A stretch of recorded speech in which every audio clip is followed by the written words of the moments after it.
नमस्कार, मी गणेश जाधव. एमसीएन बातमीपत्रात आपल्या सगळ्यांचं स्वागत. बुलेटिनच्या सुरुवातीला एक नजर आजच्या दिवसभरात घडलेल्या महत्त्वपूर्ण घडामोडींवरती. आदिवासी विद्यार्थ्यांच्या विविध मागण्यांसाठी national students union of India आक्रमक. शहागंज ते जिल्हाधिकारी कार्यालयापर्यंत काढला उलगुलान मोर्चा. मोर्चात शेकडो विद्यार्थी सहभागी. जिल्हा परिषद निकालानंतर भाजप शिवसेना अलर्ट मोडवर. अध्यक्षपदासाठी रणनीतीला आला वेग.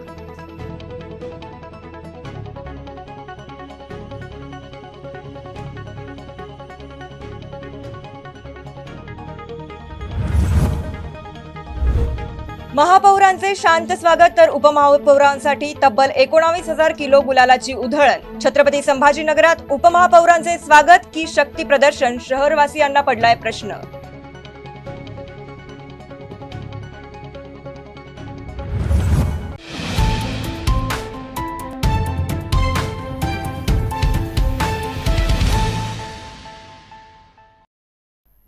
महापालिकेत सत्ता स्थापन झाल्यानंतर मुख्यमंत्री फडणवीस यांनी ही शिष्टमंडळाने घेतलेली औपचारिक भेट होती.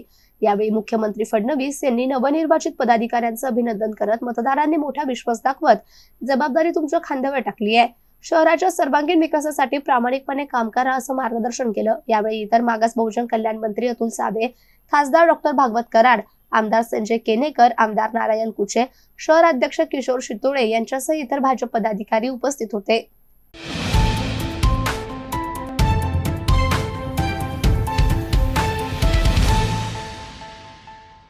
सीसीटीव्ही फुटेज तपासताना अनेक विद्यार्थी एकाच बाकावर बसून सामूहिक कॉपी करत असल्याचं स्पष्ट झालं. तपासात एकसारखी उत्तरे असलेले तब्बल 9 उत्तरपत्रिका आढळून आल्या. या प्रकरणी परीक्षा केंद्रावरील 11 शिक्षक आणि कर्मचाऱ्यांवर निलंबनाची कारवाई सुरू करण्यात आली असून गुन्हा दाखल करण्याची प्रक्रिया देखील सुरू आहे. दरम्यान सर्व संबंधित विद्यार्थ्यांच्या उत्तरपत्रिका जप्त करण्यात आल्या. शिक्षण क्षेत्रातील या गंभीर प्रकारामुळे जिल्ह्यात खळबळ उडाली आहे.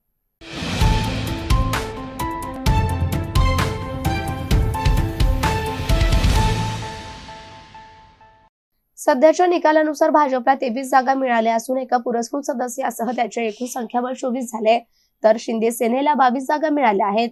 मित्रपक्षांच्या पाठिंब्यासह महायुतीकडे 32 पेक्षा अधिक सदस्यांचं संख्याबळ असल्याने अध्यक्षपदासाठी समीकरणे जुळवण्याचे प्रयत्न वेगाने सुरू आहेत.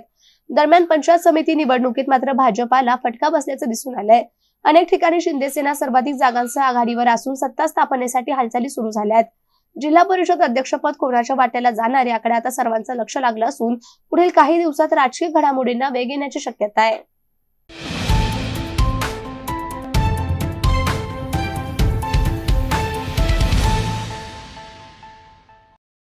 आदिवासी विद्यार्थ्यांना शैक्षणिक क्षेत्रात भेडसावणाऱ्या गंभीर समस्यांकडे शासनाचं लक्ष वेधण्यासाठी आंदोलन करण्यात आलं. शिष्यवृत्ती वेळेवर न मिळणे, वसतिगृहातील अपुऱ्या सुविधा, प्रवेश प्रक्रियेतील विलंब यासारख्या विषयांकडे शासनाचं होणारं दुर्लक्ष या सगळ्या विरोधात NSUI ने आंदोलन केलं. यात काही प्रमुख मागण्या यावेळी करण्यात आल्या. आदिवासी विद्यार्थ्यांची प्रलंबित शिष्यवृत्ती तात्काळ वितरित करावी, शिक्षण शुल्क प्रतिपूर्वी त्वरित मंजूर करून अदा करावी, शासकीय वसतिगृहातील मूलभूत सुविधा सुधाराव्यात, आदिवासी विद्यार्थ्यांसाठी स्वतंत्र मदत कक्ष सुरू करावे, या सर्व मागण्यांसाठी आंदोलन आज पार पडले. या संदर्भातील निवेदन NSUIच्या वतीने जिल्हाधिकारी कार्यालयात देण्यात आलं. तसेच शासनाने आंदोलनाची दखल घेत मागण्या मान्य न केल्यास यापुढे तीव्र आंदोलन करण्याचा इशाराही यावेळी देण्यात आला.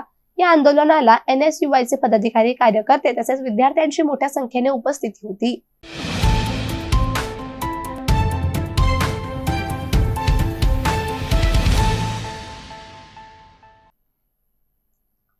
महापौरांच्या स्वागतासाठी गुलालाची उधळण 0 किलो असताना उपमहापौर राजेंद्र जंजाळ यांच्या स्वागतासाठी तब्बल 19,000 किलो गुलाल उधळण्यात आल्याची माहिती समोर आली आहे.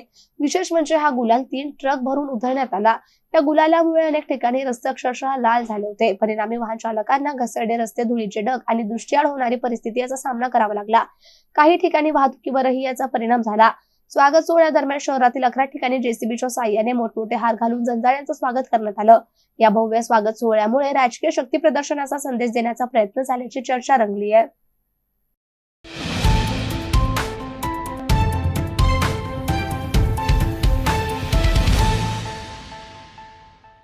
भाजपला सत्ता स्थापन करण्यासाठी एक सदस्याची गरज आहे, तर शिंदेच्या शिवसेनेला 2 सदस्यांची जुळवाजुळव करावी लागणार आहे. मात्र भाजपने सोयगाव पंचायत समितीच्या सभापती पदासाठी हालचाली गतिमान केल्या आहेत. त्यामुळे आमदार अब्दुल सत्तार यांना सत्तेपासून दूर ठेवण्यासाठी भाजप डाव टाकतीये. निंबाळती गणातून शिवसेनेच्या सविता सोपान गव्हांडे, गोंदेगाववाला गयाबाई घोडे या 2 महिला निवडून आल्या असून भाजप जवळ राहुल राठोड फरदापूर, उत्तम चव्हाण सावळत 12 आणि जयश्री पवार आमखेड हे 3 सदस्य आहेत. शिवसेनेकडे उबाठा वैभवी पाटील बनोटी या एकमेव सदस्य आहे. त्यामुळे शिवसेना उबाठा सोयगाव पंचायत समितीमध्ये किंगमेकर ठरणार असल्याचं चित्र आहे. विजय चौधरी, एमसीएन न्यूज, सोयगाव, छत्रपती संभाजीनगर.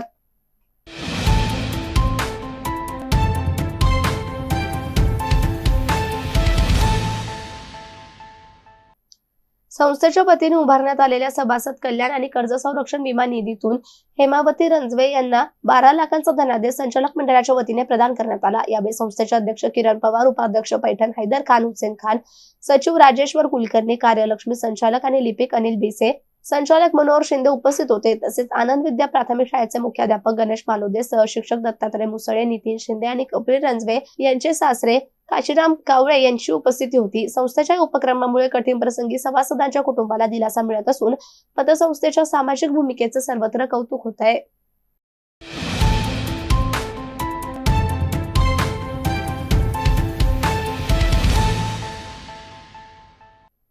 ग्राहक विजयकुमार गंगाधर दाभाडे राहणार संजयनगर मुकुंदवाडी यांनी बिल्डरकडून झालेल्या फसवणुकीची आबिती एमसीएन न्यूज कडे मांडली. त्यांनी लेखी सांगितलं की शेंद्रा येथील बालाजी बिल्डकॉनच्या बिल्डर दिवेश हरिभाऊ देलवाडिया यांच्या 42 कॉपरस्टोन या रो हाऊस प्रकल्पातील 30 नंबरचे रो हाऊस त्यांनी खरेदी केले. बिल्डरने पूर्ण रक्कम घेऊन घराची ताबा पावती बनवून दिली, मात्र घरातील लाईट फिटिंग, प्लंबिंग, रंगाचं काम करून दिले नाही. याबाबत त्यांनी बिल्डर देलवाडिया यांना अनेक वेळा संपर्क करून राहिलेलं काम करून देण्याची विनंती केली, मात्र बिल्डरने प्रतिसाद दिला नाही. अनेक वेळा सांगूनही काम दिलं जात नसल्याने दाभाडे यांनी वकिलामार्फत कायदेशीर नोटीस पाठवून राहिलेलं काम करून देण्याची विनंती केली, मात्र नोटीसलाही बिल्डरने जुमानलं नाही. त्यामुळे दाभाडे यांनी महारेराकडे बिल्डरची तक्रार केली. त्यावर महारेराने बिल्डरला रो हाऊसची उरलेली कामे 1 महिन्यात करून देण्याचे आदेश दिले. हा आदेश देऊन 2 महिने उलटले तरी बिल्डरने प्रतिसाद न दिल्याने ग्राहक दाभाडे हतबल झालेत. स्वप्नातील घर खरेदी तर केलेच, पण बिल्डरच्या अशा भूमिकेमुळे त्यांना मनस्ताप सोसावा लागतोय. दरम्यान या तक्रारीबाबत आम्ही बिल्डर देलवाडिया यांची बाजू जाणून घेण्यासाठी संपर्क केला असता त्यांच्याशी संपर्क होऊ शकला नाही. नमस्कार, मी विजयकुमार दाभाडे. मी 2018 मध्ये बिल्डर देवेश देलवाडिया बालाजी बिल्डकॉन यांच्याकडनं घर खरेदी केलं, पण काही कारणास्तव त्यांनी माझं राहिलेलं काम करून दिलं नाही. त्यांना बरेच वेळेस मी संपर्क केला, कोर्टात त्यांना नोटीस पाठवली, तरी त्यांनी काही जुमानलं नाही. त्या नोटीसला शेवटी मला महारेरामध्ये त्यांच्याविरुद्ध तक्रार दाखल करावी लागली. मी पहिले कन्झ्युमर कोर्टमध्ये टाकली होती, परंतु तिथं काही ॲडजस्टमेंट करून बिल्डरनी ते हाताशी निर्णय घेऊन टाकला त्यांच्याकडनं. शेवटी मला महारेरामध्ये त्यांच्याविरुद्ध कंप्लेंट करायला लागली. मागच्या 24 नोव्हेंबरला त्याचा निकाल लागला माझ्याकडनं की बाबा बिल्डरने 1 महिन्याच्या आतमध्ये काम करून द्यावं, परंतु बिल्डरनी कसलाच रिस्पॉन्स दिला नाही. आज जवळ 2.5 महिने झाले त्या निकाल लागून. महारेराच्या निकालला त्यांनी जुमानत नाही. तुमची मागणी काय? माझी मागणी फक्त त्यांनी काम करून द्यायला पाहिजे.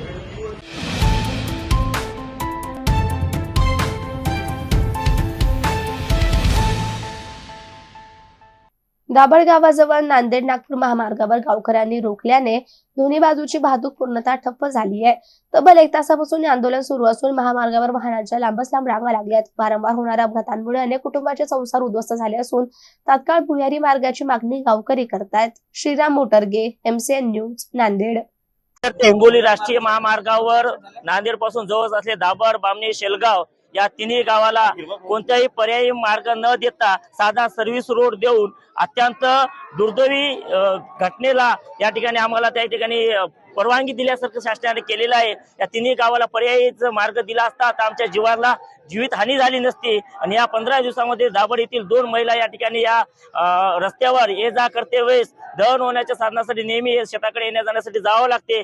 त्या येण्या जाण्यासाठी करते वेळेस त्या ठिकाणी 2 महिलांचा या ठिकाणी जीव गेलेला आहे. आणि त्या महिलांच्या जीव गेल्यानंतर पूर्ण गाव या ठिकाणी सतर्क झालेले आहे. तिन्ही गाव लोक सतर्क झालेले आहेत. आणि या ठिकाणी त्यांनी या ठिकाणी शासनाचा निर्देश म्हणून या ठिकाणी त्या महिलांच्या आत्मशांती लाभू आणि पुन्हा अशी दुर्घटना होऊ नये म्हणून या ठिकाणी रास्ता रोको आंदोलन या ठिकाणी तिन्ही गावाच्या वतीने करण्यात आलेलं आहे.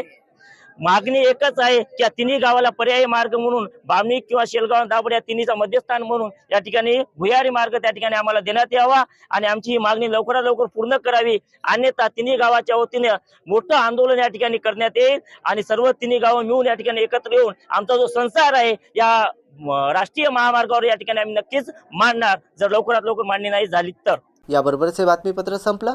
पुन्हा भेटूया बातमीपत्राच्या पुढील भागात. तोपर्यंत पाहत राहा एमसीएन न्यूज.